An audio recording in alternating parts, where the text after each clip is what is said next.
자, 오늘 말씀 보겠습니다. 예. 사도행전 2장 43절로 47절까지 끝절까지예요. 이제 2장이 끝나는 거. 같이 합독합니다. 시작. 사람마다 두려워하는데 사도들로 인하여 기사와 표적이 많이 나타나니 믿는 사람이 다 함께 있어 모든 물건을 서로 통용하고 또 재산과 소유를 팔아 각 사람의 필요를 따라 나눠주고 날마다 마음을 같이하여 성전에 모이기를 힘쓰고 집에서 떡을 떼고 기쁨과 순전한 마음으로 음식을 먹고 하나님을 찬미하며 또 온 백성에게 칭송을 받으니 주께서 구원받는 사람을 날마다 더하게 하시니라. 아멘. 우리는 정말 하루하루를 사는 것이 하나님의 은혜로 산다는 것을 느끼시지요? 아멘. 그거 정말 느껴져요. 그렇게 하나님과 깊은 영적인 교통을 통해서 오늘 하루도 우리 하나님이 나를 이끌어 가셨구나. 근데 하나님은 우리를 이끄시는데 가장 선한 길, 가장 좋은 길로 우리를 이끄십니다. 아멘. 그것을 아는 것이 은혜죠.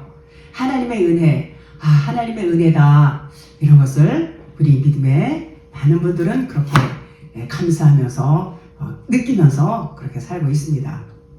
자, 우리는 제가 늘 그 말씀을 정말 드릴 수밖에 없는 것이 이 성경 말씀, 이 말씀을 로고스라고 해요.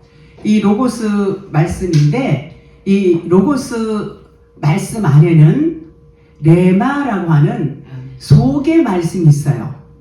이거 겉에 말씀, 이 글씨로 써져 있는 말씀은 그냥 이 글씨로 써져 있는 것만 그냥 보게 되면 이것을 율법이다 그렇게 말해요.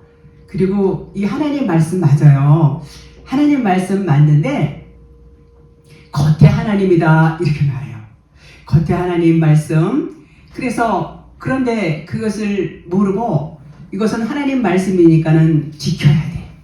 이것을 안 지키면 안 돼. 1.1핵도 강함할 수 없는 이거는 진리의 말씀, 하나님의 말씀이야. 아멘. 그리고 이 겉에 표면 문자만 보고 그대로 이것을 지킨단 말이에요. 그냥 십계명도 그냥 열심히 지키고 그리고 내 죄는 예수님이 십자가에서 담당하셨기 때문에 이제 나는 죄를 씻었어. 그래서 나는 죄가 없어. 그래서 우리는 하나님의 말씀을 열심히 순종하면서 그렇게 살아야 돼. 이렇게 이제 알고 이제 믿음 생활을 해요. 그런데 실상 죄가 뭔지 모르고 그렇게 열심히 율법 안에서 율법을 지키면서 살고 있어요. 그런데 하나님께서는 뭐라고 그러냐면은 이 겉에 문자 말씀, 이 율법만 지키고 율법을 또 뭐라고 그랬어요? 이 세상을 율법이라고 그랬어요. 율법이고 이 세상을 뭐라고 그랬어요? 이것은 표적이고 그림자다. 이것은 실상이 아니고 이 세상은 환상이다. 이런 말씀을 제가 늘 드려요.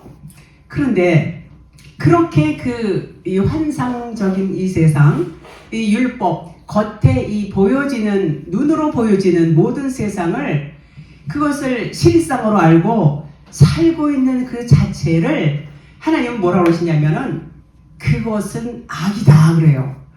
그것은 악한 거야, 악하고 음란한 거야. 이렇게 말씀하신단 말이에요. 그러면 악하고 음란한 것이 죄죠. 그게 죄라 이렇게 말씀하신단 말이죠. 그런데 그거를 사람들이 아냐면 몰라요. 그걸 몰라요. 그러나 이제 진리를 깨달으면서 말씀을 듣고 깨달으면서 저것이 죄구나. 내가 이렇게 율법 안에서 율법적인 생활을 하고 그 율법을 순종하면서 살고 있는 것들이 이것이 하나님께서 원하시는 것이 아니고 이것이 바로 죄였어. 요것을 깨닫게 된단 말이에요. 그리고 내가 지금 율법을 잘 지키고 나 나름대로는 믿음 생활을 잘한다고 그렇게 신앙생활을 한다고 자부하고 살고 있지만 이 율법에는 생명이 없는 거야. 이것을 이제 깨닫게 돼요. 그러면 그 생명이 없는 율법을 순종하고 지킨다는 것은 그거는 생명이 없다는 것은 죽어 있다는 얘기예요. 죽은 자라는 얘기예요. 살아있는 자는 하나님은 산 자의 하나님이지 죽은 자의 하나님이 아니에요. 그러면 율법 아래 매여서 율법 아래서 종로 노릇하는 그 많은 사람들은 살아있다? 살아있는 게 아니에요. 그럼 하나님은 산 자의 하나님이지 죽은 자의 하나님이 아니라고 그러셨어요. 그러면은 율법 아래서 율법의 종노릇하고 생명이 없는 거기서 우리가 살고 있는데 그것을 뭐라 그러냐 하나님은 그것을 악이다 그런 말이에요. 그게 죄라는 거예요. 우리가 무슨 어떤 사람들이 생각하는 윤리 도덕 차원에서 그것이 사람들은 죄라고 말해요. 계명 하나님께서 말씀하신 10계명을 잘 지키는 것을 결코 죄라고 말을 안 해요. 그 10계명을 안 지키고 그 10계명을 범하면 오히려 그것을 죄다 이렇게 생각해요. 그것이 누구의 관점이에요? 사람들의 관점이에요.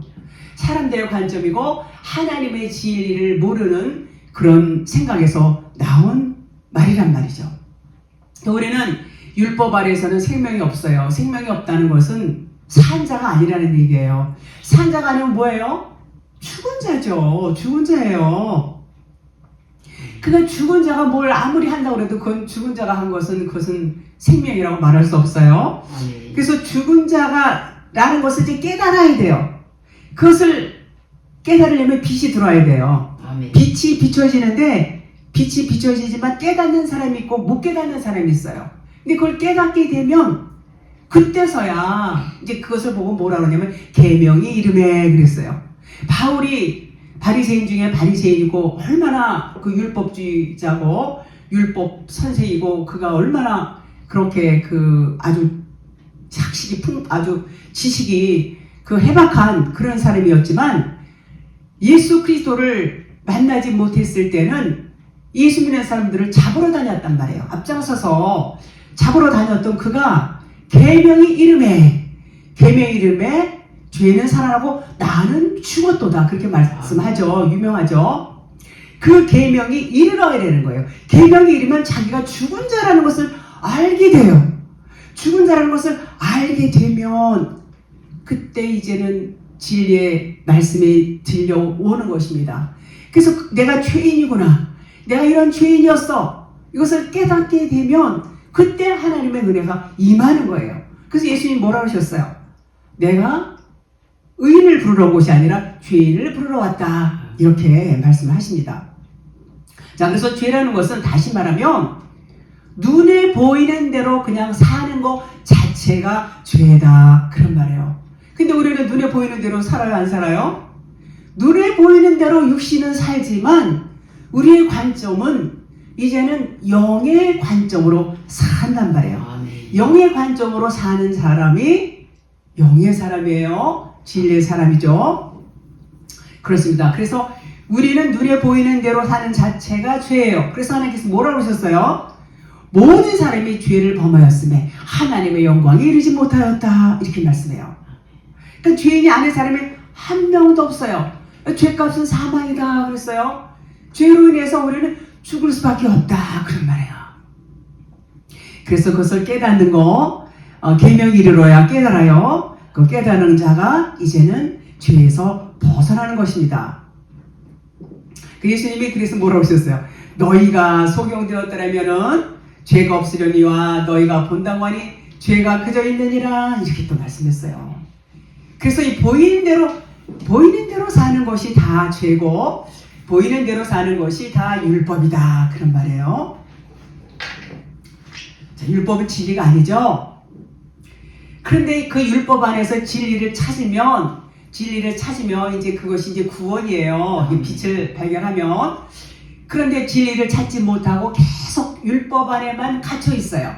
율법 안에만 갇혀 있으면 그것이 뭐냐? 그것이 짐이 되는 거예요. 무거운 짐이 되는 거예요. 하나님의 말씀을 이해하지 못하고 진리를 깨닫지 못하고 율법 안에 갇혀 있는 것이 짐이다 그런 말이에요. 그 제가 아는 어떤 그 나름대로 아주 믿음이 좋다고 그러는 그런 목사님이시고 이제 제가 봐도 참 이렇게 열심히 하시고 아주 철저하게 잘 이렇게 모든 면에서 잘하시는 그런 분을 알고 있는데 자기는 하나님이 가장 두렵대요. 하나님을 가장 무서워한대요. 하나님을 제가 그 소리를 듣고 이해를 하지만 좀 놀랐어요. 아, 이분이 율법에 갇혀 있구나. 그런 분을 이제 뵌 적이 있는데 이것은 율법을 그냥 뭐라고요? 율법을 절대적인 하나님의 법으로 알고 있기 때문에 진리를 모르니까 자유가 없는 거예요. 평안이 없어요. 하나님을 그렇게 두려운 하나님으로 알고 있으면은 이거는 하나님을 엄청나게 오해하고 있는 것입니다. 그래서 그 율법 안에 갇혀 있는 것이 무거운 짐이고 심판 아래 놓여 있다 그런 말이에요. 심판 아래 놓여 있어요. 그러니까 율법만 지키면은 사람들은 율법만 지키면 다 되는 걸로 알고 있어요. 아, 율법 지키면은 내가 이제 믿음 생활 잘하는 거야. 그런데 그런 사람들은 하나님을 모르는 사람들이죠.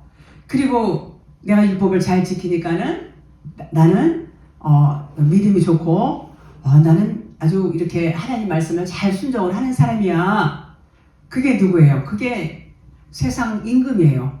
세상 임금이 이제 되는 거예요. 말하자면 세상 임금이 누구예요? 마귀, 사탄, 귀신. 율법 안에 매여 있는 자들은 진리를 모르면 진리는 율법하고 반대예요. 그러면 그 율법 안에 있는 사람들은 이 진리와 반대에 있기 때문에 그것을 마귀다, 사탄이다, 세상 임금이다 이렇게 말하죠.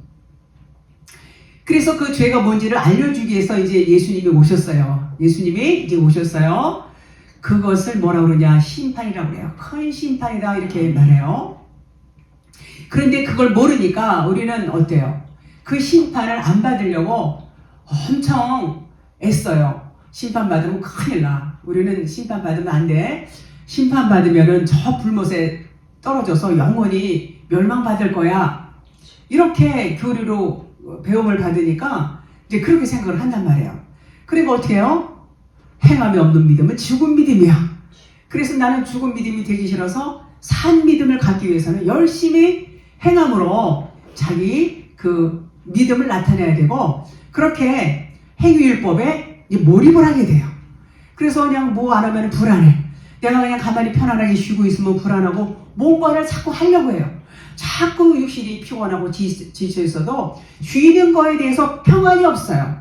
평안이 없으니까 뭔가를 일을 해야 돼요. 보여지는 일을 벌을 하든 뭐 하다못해 뭐 예배당 성소를 하든 전도를 하든 뭘 봉사를 하든 아니면은 뭐 더 어떤 뭐 선교를 하든 이렇게 열심히 행함으로 의를 쌓는단 말이에요. 율법 안에 있으면 그럴 수밖에 없어요. 그것은 하나님이 원하는 것이 결코 아니에요. 그 생각을 하나님은 뭐라고 그래요? 그건 진리가 아니야. 그건 너희들의 생각이야. 사람의 생각이야. 육신의 생각이야. 육신의 생각을 뭐라고 그랬어요? 사망이라고 그랬어요. 그렇게 함으로 인해서 죄값을 나는 이제 이렇게 해서 나의 죄를 이제 씻었으니까 예수님이 씻었으니까는 나는 이제 열심히 순종만 하면 돼. 그리고 죄값을 안 받으려고 그래요. 근데 죄값은 받아야 돼요. 우리는 기필코 우리는 죄로부터 벗어날 수가 없어요. 그것이 완전히 사함을 받기 전에는 죄 아래 놓여 있는 거예요. 율법 아래 놓여 있는 자들은 그 죄값을 안 받을 수 있는 방법이 없어요. 죄값은 사망이라고 했어요. 받아야 돼요. 자, 그래서 죄라는 것은 하나님의 말씀을 오해하고 하나님을 사랑의 하나님인데 어떤 하나님으로 아냐면 진노의 하나님, 심판의 소리를 영원한 불못에 집어던지는 아주 무시무시한 하나님, 그렇게 생각한단 말이에요. 그리고 이제 66권 말씀이 뭐냐면 사랑의 언약의 말씀이에요. 언약의 말씀, 약속의 말씀. 그래서 구약, 신약 그러죠. 구약 약속, 신약 약속. 이 사랑을 너희들을 내가 사랑으로 이끌어갈 거야. 그 사랑의 약속의 말씀을 오해하는 거예요. 엄청나게 오해해요. 우리를 심판해서 그렇게 불못으로 집어던지는 하나님, 그렇게 오해한단 말이에요. 그래서 그 오해한 그 자체가 글자대로 보고 이 써니 보고 그대로 그것을 믿음으로 알고 있는 그 자체가 뭐냐? 그게 죄예요. 그게 죄고 그것은 전부 육신이야. 이 겉에 문자 말씀은 이 겉에 글씨 율법의 말씀은 전부 뭐라고요? 육신이란 말이에요. 육신. 땅에 있는 것들. 땅에 있는 거에 대해서 뭐 교훈이라든가 이런 거 이제 말하죠. 그래서 그 육신의 생각은 죽어야 돼. 너희들이 지금 알고 있는 그 모든 생각들은 전부 육신이고 나를 오해한 말씀이야. 그 나의 진정한 말이 아니야. 이 겉에 문자 말씀은 겉에 하나님이라고 그래요. 그래서 겉에 하나님이라고 그러고 요 겉에 하나님 안에는 속 안에 하나님이 또 계세요. 그 속 안에 하나님을 모르는 그 생각과 그 모르는 그 믿음으로 오해된 믿음으로 믿음 생활하는 거 그것이 뭐냐? 그것이 너희들이 죄인이다. 그 판결 내는 거 너희들은 죄인이야. 이 유죄 판결을 내리는 것입니다. 그걸 깨닫게 되면 이제 심판을 받는 거예요. 그래서 안다는 것이 굉장히 중요해요. 그러니까 심판을 받게 되면 죄에서 노임을 받는 거예요. 노임을 받죠. 그래서 비로소 이제 노임을 받게 되면 진리를 알게 돼요. 이제 두려움이 사라지는 겁니다. 두려움이 사라져요. 그러니까 진리를 알지니 진리가 너희를 자유하리라. 그러니까 죄에서 풀려나게 되니까 잘못된 오해의 말씀이 풀어져요. 그러니까 두려움과 염려가 사라지고 이것이 뭐냐면 이것이 심판이에요. 심판이 뭐 우리를 갖다 하나님이 저 불못에 집어던지고 전혀 그게 아니에요. 깨닫게 해주시는 게 심판이에요.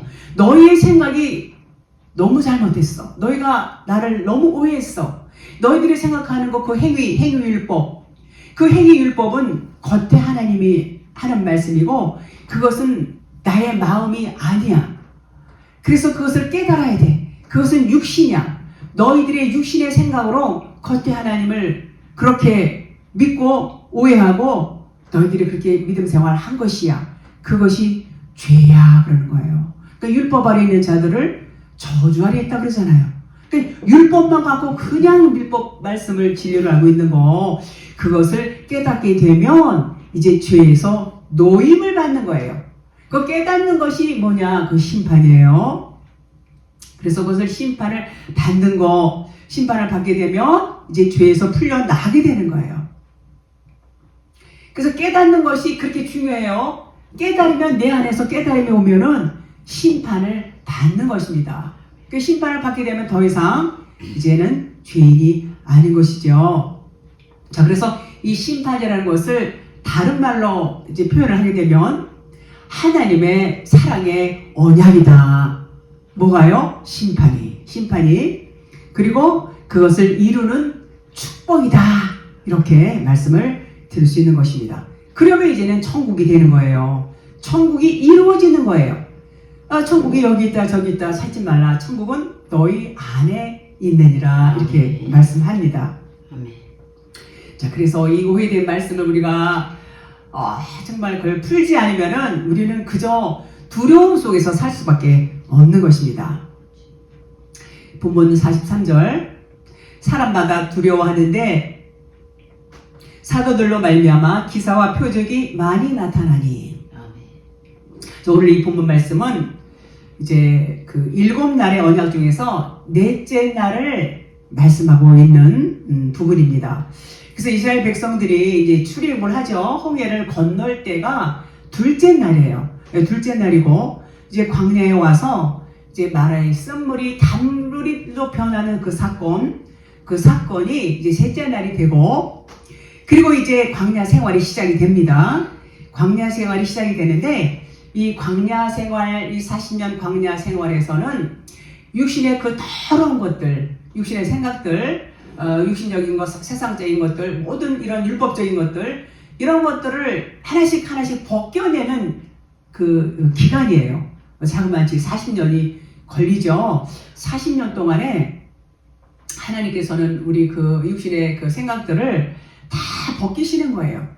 얼마나 우리가 육신적인 것이 강하면 그렇게 40년 동안 이제 벗겨내요. 근데 사실 그거 갖고는 모자라서 이제 요단강을 건너서도 또 이제 그 육신의 것들이 또 남아있어서 그 7 족속들하고도 이렇게 싸우는 그런 그 대목이 또 나옵니다.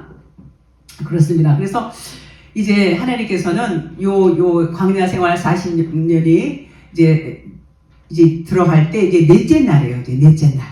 오늘 넷째 날 말씀드리는 게, 그래서 이제 거의 이제 이 더러움을 다 씻어내면 육신의 것을 다 벗어버리고 영과 진리로 서는 거예요. 영과 진리로 서게 되면 육신의 생각이 영의 생각으로 다 바뀌어지는 거. 바뀌는 때, 그러면 이제 세상적으로 우리가 세상만 바라보고 땅적으로 살았어요. 땅에 있는 것이 최고야. 돈이, 재물이 최고야. 건강이 최고야. 명예, 부귀, 권세가 최고야. 오늘날 얼마나 많은 사람들이 그러고 살잖아요. 세상에 그렇게 안 사는 사람들 없어요. 다 그러고 살아요. 다 육신으로 산단 말이에요.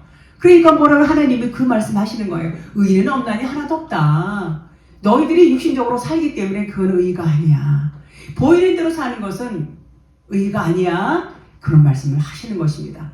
그 육신의 사고가 이제 벗겨지는 거예요. 다 벗겨지는 거예요.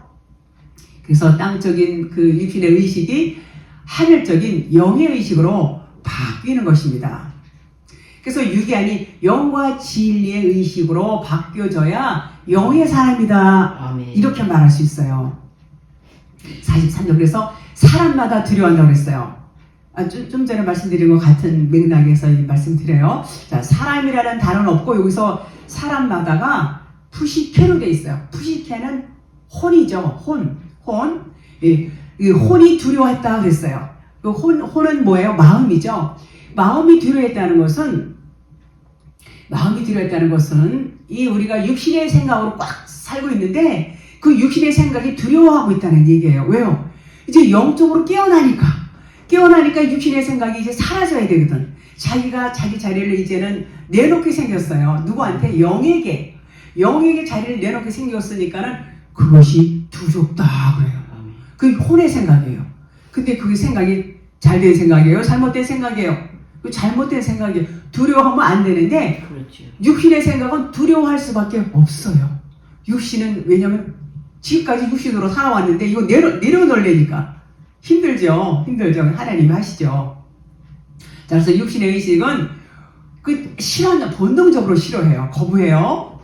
영이 깨어날수록 육신의 의식은 속사람이죠. 속사람이 깨어날수록 이제는 육신의 의식 겉사람은 두려워하면서 이제는 떠날 수밖에 없어요. 영의 의식에게 자리를 내어줄 수밖에 없다. 그런 말이에요. 자, 근데 이 푸시케는 스스로 자기가 그 두려움에서 떠날 수 있는 힘이 없어요. 능력이 없어요. 진리이신 영이 들어와야, 이 속사람이 들어와야 평안이 오는 거예요.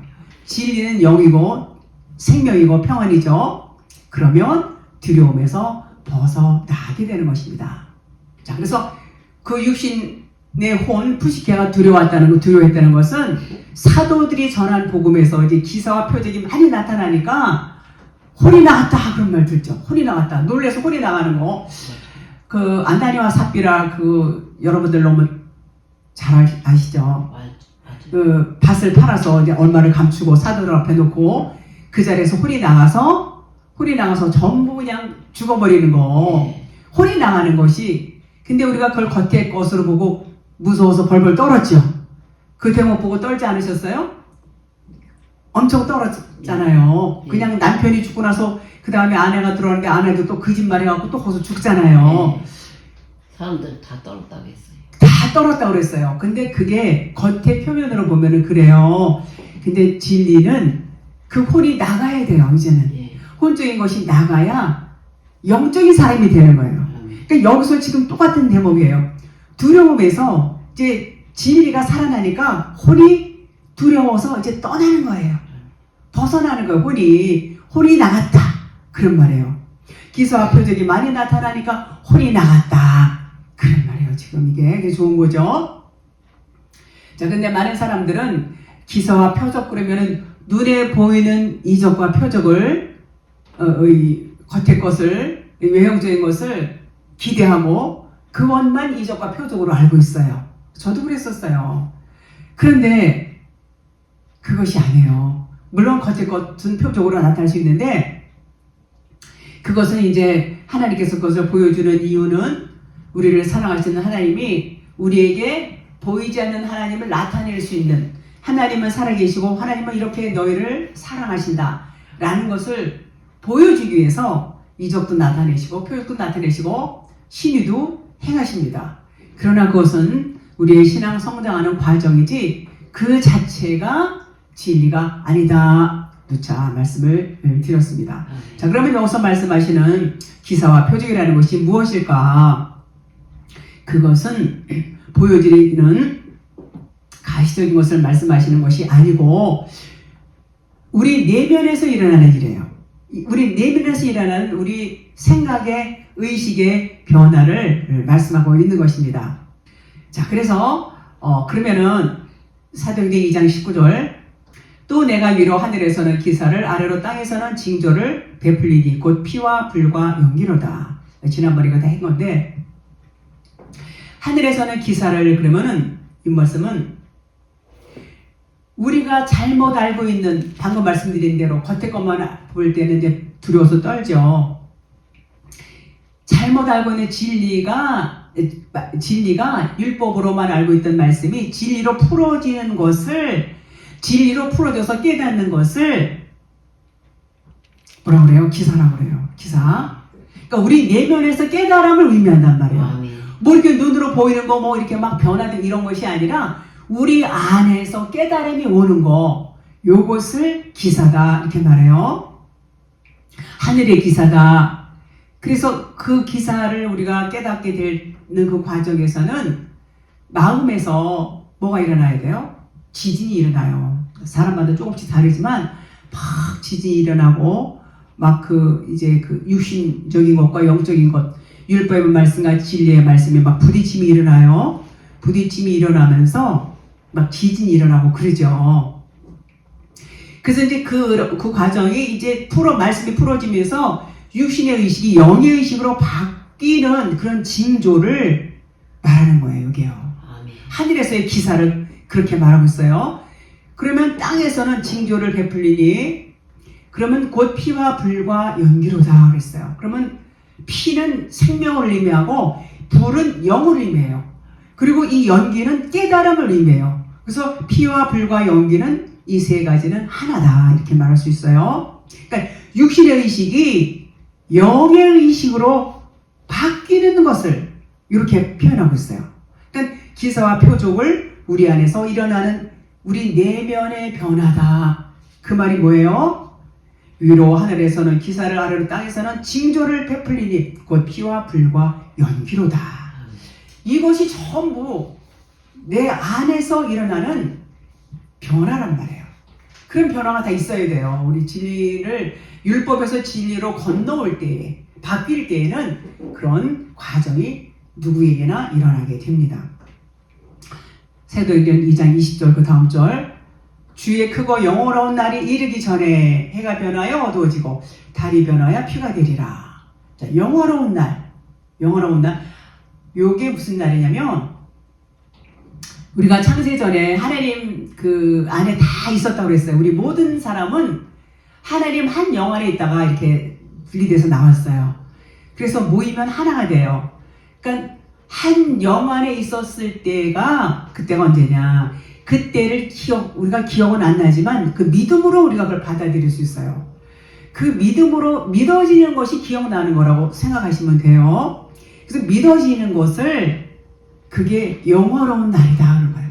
주의 크고 영원로운 날. 자, 그때는 해가 변하여 어두워지고 또 달이 변하여 피가 되리니. 아이고, 해가 변해서 어두워진다는 거 조금 해가 안 비치니까는 뭐 밤이 되면 어두워지나 보다 이렇게 우리가 생각할 수 있는데 달이 변해서 피가 된다는 거 이거 금방 생각이 안 나요. 자, 그런데 그 말씀이 아니고 해는 말씀을 의미해요. 달은 우리 육신의 생각을 의미해요. 우리 육신의 생각, 이걸 달이라고 그래요. 자, 예수님이 십자가에서 죽으실 때 어두워졌어요? 안 어두워졌어요? 깜깜해졌잖아요. 깜깜해졌어요. 빛을 잃었어요. 해가 빛을 잃었어요. 자, 예수님은 율법 말씀으로 오셨어요. 예수님 육신은 율법이에요. 말씀이에요. 말씀 오신 그 예수님이 이제 육신 말씀 겉에 말씀이에요. 이 겉에 율법, 겉에 말씀이 이제 죽으시니까 이제 말씀이 죽으셨다고 그러니까는 이게 겉에 말씀으로 보면은 좀 이상하게 들리지만 예수님 육신이 이제 죽으실 때가 예수님 육신은 곧 율법이고 말씀이라고 그랬어요. 그러니까 해가 어두워진 거예요. 해가 빛을 잃고 그러니까 겉의 말씀이 율법이에요. 이 겉의 율법 말씀이 어두워지고 빛을 잃고 그러니까 율법의 완성이 되는 과정이에요. 율법이 마침이 되는 거. 그 과정에 지금 예수님이 죽으실 때에 그 육신의 의식이 이제 겉의 말씀이 어두워지고 육신의 의식이 영으로 바뀌는 거, 영과 진리로 변하는 것을 나타내는 것을 말해요. 그래서 깜깜해지는 거. 요것이 이제 깨달아져야 돼요. 이처럼 그리스도의 말씀을 듣고 깨닫는 자는 이제 진리의 말씀을 하나님 율법의 말씀, 겉의 문자 말씀, 글씨로 되어 있는 이 글씨 말씀이 진리로 깨달아질 때에 그 상황을 말씀하는 거예요. 처음엔 막 혼란이 오죠. 마음에 지진이 와요. 막 복잡해요. 막 그냥 뭐 정신없어요. 막 혼란이 오니까 지진이 오면 얼마나 힘들겠어요. 우리 마음 안에서 지진이 일어난단 말이에요. 그러다가 그냥 멘붕이 와버려요. 도대체 이게 도대체 그냥 멘붕 상황까지 가요. 그러면서 계속 말씀을 계속 들어요. 묵상합니다. 기도합니다. 그럼 어때요? 말씀이 하나씩 깨달아지기 시작해요. 그리고 신기하게 믿어져요. 그 말씀이 믿어지니까 두려움이 사라져요. 두려움이 사라지고 기쁨이 와요. 평안이 오게 되는 것입니다. 그러니까 그것이 내 안에서 일어나니까 기사와 표적이 이 진리로 깨달아지는 그 과정을 이 일어나는 변화를 이렇게 표현하고 있는 것입니다. 이해하시죠? 이걸 다 경험하셔야 돼요. 사도행 본문 44절 믿는 사람이 다 함께해서 모든 물건을 서로 통용하고 자 믿는 사람이 같이 있어요. 그 물건을 통용하고 이제 겉으로 볼 때도 뭐 이게 참 좋은 말씀이죠. 그런데 이제 여기서 이제 그 겉으로만 이제 말씀을 보는 게 아니고 좀 더 이제 근원적인 말씀을 우리가 이제 살펴볼 필요가 있는데 우리 믿는 사람들의 그 관점, 생각 여기에 이제 초점을 맞춰야 될 것 같아요. 그래서 이제 모든 물건이라는 것은 하파스 그래서 모든 것을 말하지만 그냥 모든 것이라고 달랑 이렇게 말하는 것보다 요 뜻이 모든 것은 하나다 이런 의미가 있고 또 믿음의 사람들은 이제 그 단어가 이제 모든 것을 진리 하나로 본다 이렇게 봐야 돼요. 믿음의 사람들은 모든 것을 진리 하나로 본다. 요 말이 믿는 사람이 모든 물건이 그런 의미예요. 그래서 믿음의 사람은 모든 것을 진리 하나로 본다. 그래서 또 모든 것을 하나의 사랑으로 본다. 그런 말이에요. 모든 물건이라는 의미가. 그러니까 요 얘기는 뭐냐면 모든 물건, 그러니까 만물을 전부 다 신성으로 봐야 된다는 얘기예요. 신성으로. 그러니까 완전히 영의 눈으로 봐야 된다는 그런 얘기예요. 그냥 하나로 보는 거예요. 신성을 하나. 그러니까 그렇게 보는 그런 생각을 가진 사람들이 믿음의 사람이다. 그런 뜻이에요. 그래서 믿는 사람이 다 함께해서 모든 물건을 서로 통용하고 이 말씀이 그런 말씀이에요. 이제 사람의 의식은 사람들의 생각은 육체를 따라서 판단해요. 그러나 하나님은 육체를 따라서 판단 안 하세요. 아무도 판단 안 하세요. 하나님은 사랑만 주세요. 우리에게. 하나님은 사랑 덩어리예요. 그냥 처음부터 끝까지 전부 사랑만 있어요. 그래서 우리에게 사랑만 주시는 분이 하나님이세요. 그것을 염두에 두면 이제 하나님께서는 우리를 외모로 판단하지 않으신다. 겉을 보시지 않는다. 그런 말이죠. 이제 사람들은 선악 기준이 다 있어요. 그 선악 기준이라는 것은 율법의 기준이에요. 육신의 기준이에요. 이렇게 갖고 있어요. 모든 사람들은. 그래서 그것을 벗어버리라는 거예요. 그 선악 기준을 갖고 있으면은 그것은 하나님의 의를 이룰 수가 없어요. 그건 믿음의 사람이라고 말할 수 없어요. 하나님은 선악 기준이 없어요. 오직 사랑만 하시는 분.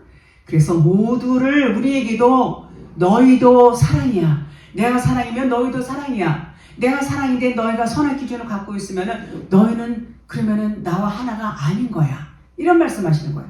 너와 내가 하나면 내가 사랑인데 너도 사랑인 거야. 근데 너가 하나라고 말은 하는데 네가 사랑이 아니고 선악 기준으로 사람을 보고 판단한다 그러면은 아니다 그 말이에요. 그 말이에요. 우리가 자신을 돌아볼 필요가 있는 대목이죠. 자, 그것은 분리의식을 갖고 있기 때문에 그래요. 너는 너 나는 나 이렇게 하지 말라고 그러셨죠. 그래서 하나님께서는 그 분리의식을 죄다 그렇게 말씀하세요. 자, 45절 볼게요. 사도행전 2장. 또 재산과 소유를 팔아 각 사람의 필요를 따라 나눠주며. 자, 이게 참 대단해요. 자기의 재산과 소유를 다 팔아서 각 사람의 필요를 따라서 나눠줬다고 했어요. 대단하죠. 대단한 믿음이에요. 그런데 이게 이제 실제로 요것을 적용할 수 있다라는 것은 좀 어려움이 굉장히 많이 따르죠. 자, 그런 측면에서 보다 영적인 차원에서 요 말씀을 볼 필요가 있다고 봅니다. 영적인 의식에 대한 그 마음가짐의 그 변화, 마음가짐의 변화를 이렇게 볼 수 있고, 또 그 하나님으로부터 이제 우리가 더 다르게 또 생각하면, 더 깊이 생각하면, 우리가 하나님께로부터 은혜를 받았어요. 그죠?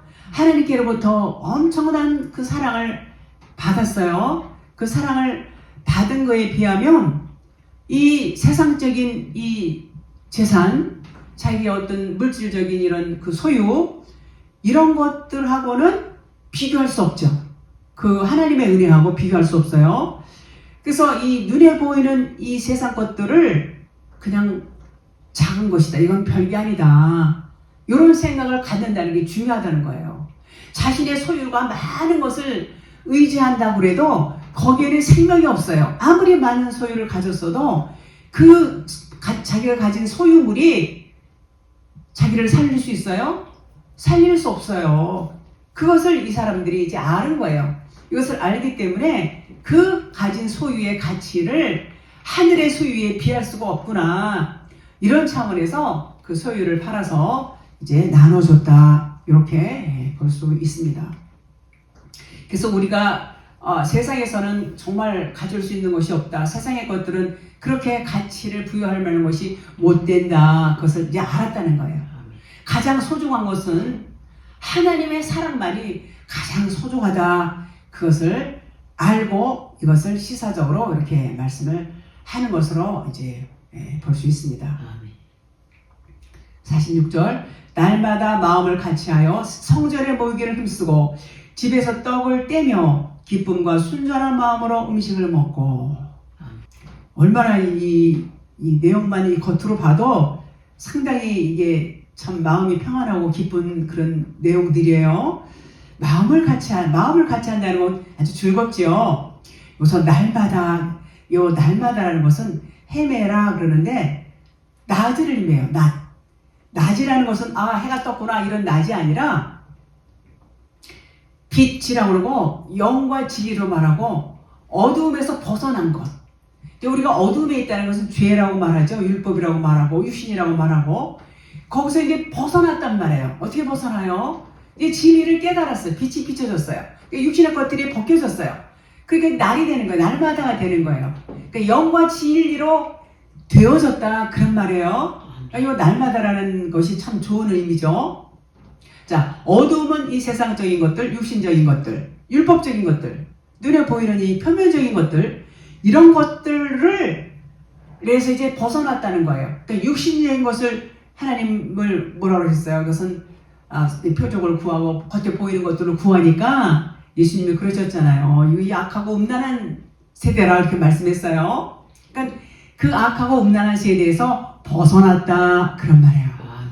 그래서 날마다 마음을 같이하여 요 말씀이 그 말씀이에요. 그래서 영과 진리로 하나님의 사랑으로 하나가 된 자들, 이 사람들이 낮에 속한 사람들이에요. 요 날마다가 낮이라고 그랬어요. 낮. 그러니까 진리가 된 사람들. 그래서 여기서 이제 성전이 또 나오죠. 성전에 모이기를 힘쓰고 그랬어요. 자, 그러면 성전이라는 것은 두 가지로 말씀을 드릴 수 있어요. 겉성전이 있고 속성전이 있어요. 예수님이 뭐라고 하셨어요? 이스라엘 거의 46년 동안 지은 그 성전, 이 성전을 헐라 그랬잖아요. 이 성전 헐라, 겉성전을 말하는 거예요. 겉성전, 내가 사흘에 지으리라. 예수님이 지으리라고 말씀하시는 성전은 속성전을 말해요. 속성전이 참성전일까요? 겉성전이 참성전일까요? 속성전이 참성전이에요. 그래서 여기서 이렇게 우리가 이 말씀을 볼 때는 겉성전이라고 볼 수도 있고, 겉성전에 모이는 사람들이 속성전이 되어 있는 자들, 속성전이 다 되어 있어요. 속성전이 되어 있다는 말씀은 진리로 거듭난 사람들, 빛이 된 사람들, 이제 그 어둠에서 벗어난 사람들을 이제 속성전이 된 사람들이라고 말해요. 그래서 이제는 그리스도가 머리가 돼서 내 안에 그리스도가 머리가 되면 이제 성전이 되는 거예요. 예수님이 머리 둘 곳이 된 자를 성전, 속성전, 이게 참성전이라고 그래요. 이 참성전이 된 사람들이 또 성전에 모인다는 것은 이 건물 예배당이라고 말할 수 있어요. 겉성전에 모여서 모이기를 힘쓰고, 그 다음에 집에서 떡을 떼며, 자, 집. 그러니까는 이 집이라는 것은 하나님 자체를 말할 수도 있어요. 성자라고 같은 의미도 돼요.